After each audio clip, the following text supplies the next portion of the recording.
Hi everyone, and thanks for visiting. We have Yeti Spaghetti here, and she's the reason for the video.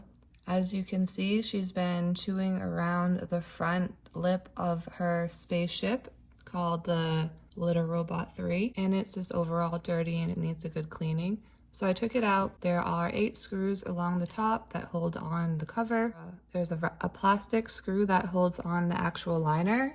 The replacement also comes with a new screw for you. Pull out the liner from the indent all the way around and you have an empty litter box. I had to clean mine. It's been a couple years since I've never taken it apart, so I had to clean it for her, wipe it down. I let it air dry outside before taking it in, putting it back together again.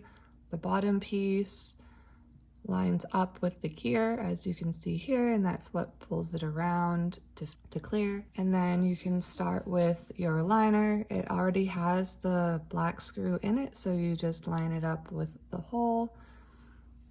Take your screwdriver and tighten it. Her spaceship is coming along nicely.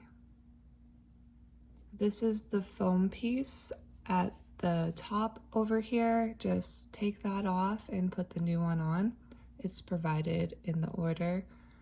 The front here I made sure was the tightest along the whole rim because that's where my problem areas were, so I wanted this area to be tight so she didn't get the urge to rip it anymore. The cover piece is over the liner, so it's kind of holding it in place. So just do everything in reverse order, put the 8 screws back in. If you're having a little trouble at this point, just ask a big strong woman to help you and you have a brand new spaceship.